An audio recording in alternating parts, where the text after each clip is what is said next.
BJP নেতা সজল ঘোষের post করা অডিও ক্লিপ ঘিরে প্রকাশ্যে এবার বরাহনগরের তৃণমূলের অন্তর্কলহ। বরাহনগর পৌরসভা ১৩ নম্বর ওয়ার্ড। এই ওয়ার্ডে বহুতল নির্মাণের কাজ করছিলেন এক ঠিকাদার। সেই ঠিকাদারের অফিসে গিয়ে ১৩ নম্বর ওয়ার্ডের পৌরমাতা ডালিয়া মুখার্জি ও তার আত্মীয় রাহুল জানা কাজ বন্ধ রাখার কথা বলেন। এছাড়াও ওই ঠিকাদারের অভিযোগ, এই ওয়ার্ডে কোনো রকম নির্মাণ কাজ হলে নাকি আগে তাদের সাথে বসতে হবে। ৬-৭টা ছেলে বাইক নিয়ে আমার সাইডে এসে ঢুকে আমাকে বললো এই সাইডটা কার? আমি বললাম আমার সাইড। না, আপনি সাইড চালাচ্ছেন, আমাদের সাথে বসলেন না, সাইড চালাচ্ছেন। আমি আপনাদের তো আমি চিনি না।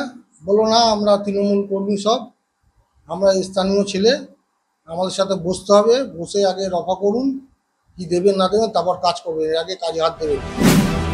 এছাড়াও ওই ঠিকাদার একটি সিসিটিভি ফুটেজ প্রকাশ্যে আনে, যেখানে দেখা যায় ডালিয়া মুখার্জি ও তার আত্মীয় তার সাথে ওই ঠিকাদারের অফিসে গেছেন। এরই মধ্যে বিজেপি নেতা সজল ঘোষ তার ফেসবুক ওয়ালে একটি অডিও পোস্ট করেন, যেখানে উত্তর বরাহনগর আইএনটিটিউসির সভাপতি শঙ্কর রাউতের সাথে উত্তর কলকাতা তৃণমূল কর্মী রাহুল জানার কথোপকথন প্রকাশ্যে আসে। কি বলছেন তারা, শুনে নেব।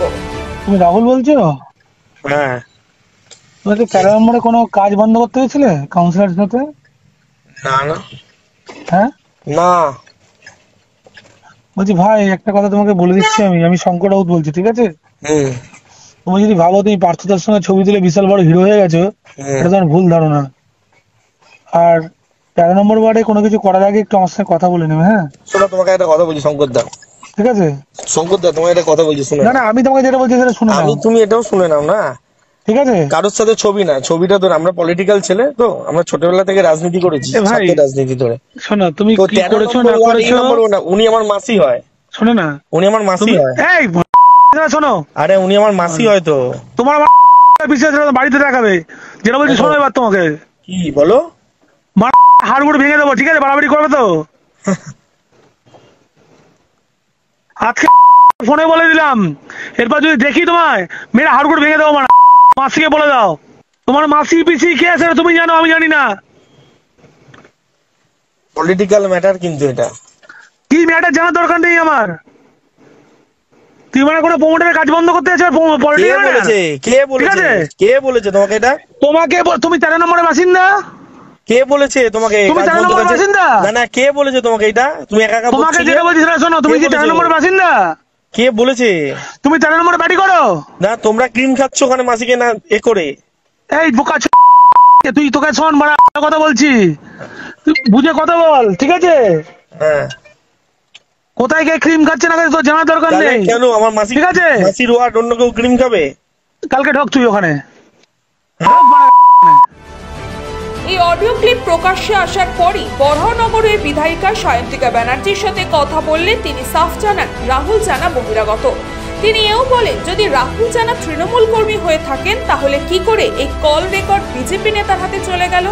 তাহলে রাহুল জানা কি বিজেপির চর? দল আমরা সবাই করি, কিন্তু উনি পদাধিকারী কি কোনো না তো? আর উনি কি বরানগরের বাসিন্দা না তো? কিন্তু উনি এখানে কোথায় কোন প্রমোটার আছে তার সাথে গিয়ে তাকে কাজ বন্ধ করতে বলছেন, তার সাথে বসতে হবে তার আগে, এই ঔদ্ধত্যটা কেন? এবং সেই কল রেকর্ডিংটা আমার শ্রমিক নেতার সাথে তার কথোপকথনের কল রেকর্ডিংটা সে বিজেপির একজন হেরো প্রার্থীর হাতে দিয়ে দেয়, কারণ সজল ঘোষ তো বিজেপির হেরো প্রার্থী, তো তার হাতে দিয়ে দেয়। তার মানে রাহুল জানা বিজেপির চর, তাই তো? অপরদিকে রাহুল জানার সাথে কথা বলা হলে তিনি জানান, ছোট থেকে তিনি তৃণমূল কংগ্রেস করে এসেছেন এবং তিনি এও বলেন, আমি যদি বিজেপির চর হই সেটা প্রমাণ করতে হবে, না হলে আমি আমার মতন করে ব্যবস্থা নেব। আমার একটাই কথা, উনি যে অভিযোগটা আমার বিরুদ্ধে এনেছেন আমি নাকি বিজেপির চর, বিজেপি সাথে মিলিয়ে এই কাজটা করেছেন। প্রথম কথা, এই যে অভিযোগ উনি আমার বিরুদ্ধে এনেছেন এটা ওনাকে প্রুফ করতে হবে। না প্রুফ করলে আমি আমার মতো করে এর বিরুদ্ধে ব্যবস্থা নেব। উনি বলে দিলেই তো আমি কারোর চর হয়ে যাচ্ছি না, তো ওনার বলার সাথে এর কোনো মিল নেই।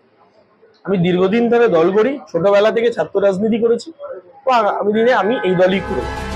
একদিকে যখন বড়নগরের রাজনীতিতে এত গোষ্ঠী কোন্দল, ঠিক সেই সময় এই ঘটনাকে কটাক্ষ করতে ছাড়েনি বিজেপিও। বিজেপি নেতা সজল ঘোষ তিনি সায়ন্তিকা ব্যানার্জির উদ্দেশ্যে বলেন, এত চড় নিয়ে দল করবেন কিভাবে? আজকে কাউন্সিলররা যদি ওর চর হয়, এত চর যদি ওর দলের ভেতরে, তখন দল করবেন কেমন করে? উনি দলটা করবেন কেমন করে? উনি ফেসবুকে কি কথা বলেন, উনি হোয়াটসঅ্যাপে কি লেখেন, সেটা আমার কাছে পৌঁছায়। ওনার ঠগ বাঁচতে গেলে গাঁ উজাড় হয়ে যাবে। অন্যদিকে বড়নগরের প্রাক্তন বিধায়ক তাপস রায় তিনিও এই বিষয় নিয়ে কটাক্ষ করতে ছাড়েননি বর্তমান বিধায়িকা সায়ন্তিকা ব্যানার্জিকে। অরাজনৈতিক লোকেরা রাজনীতিতে আসলে যা হয় বড়নগরে তাই হচ্ছে। যারা প্রমোটার আছে, কন্ট্রাক্টর রয়েছে, বা আরো রাজনৈতিক দল রয়েছে এবং তৃণমূলের যারা রয়েছে, তারা বলুক না যে এই ধরনের ঘটনা ঘটতে দিয়েছে কিনা। কানে এলে পরে তৎক্ষণাৎ ব্যবস্থা নেওয়া হয়েছে কিনা। তো এটা দুর্ভাগ্য যে অরাজনৈতিক লোকেরা রাজনীতির জগতে এলে যা হয় সেটাই বড়নগরে হচ্ছে। পাশাপাশি বিধায়ক সায়ন্তিকা ব্যানার্জি প্রাক্তন বিধায়ক তাপস রায়ের উদ্দেশ্যে বলেছিলেন, প্রাক্তনকে কেউ মনে রাখে না।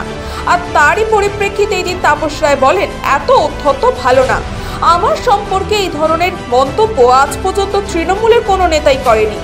বড়নগর এখন অভিভাবকহীন, তাই এই ধরনের ঘটনা ঘটছে। শুধু তাই নয়, সায়ন্তিকা ব্যানার্জি বড়নগরে বিজেপির ভূত দেখছেন বলেও মন্তব্য করেছেন তাপস রায়। এরকম তো বিজেপির চরে তো ভরে গেছে সর্বত্রই, বড়নগরে তো তার বাইরে নয়। তা উনি সকলকে তো সন্দেহ করবেন তাহলে এরপরে, বা করছে হয়তো, আমার কাছে সে খবরও আছে। ও সকলকেই বিজেপি দেখছে, বিজেপির ভূত দেখছে সকলকে। আর বিজেপির ভূত তো মমতাই দেখছে, তাহলে সায়ন্তিকা দেখবে, এটা বড় কথা। সব মিলিয়ে বলাই যায় রাজ্য রাজনীতির আলোচ্য বিষয় এখন বড়নগর বিধানসভা, যেখানে তৃণমূল দলের অন্দলে গোষ্ঠী কোন্দল। সামনে 26শে নির্বাচন। এখন দেখার বিষয় এই গোষ্ঠী কোন্দলের প্রভাব কতটা পড়ে সেই নির্বাচনে। কৃষ্ণা পালিতের রিপোর্ট, নিউজ বঙ্গ টাইম।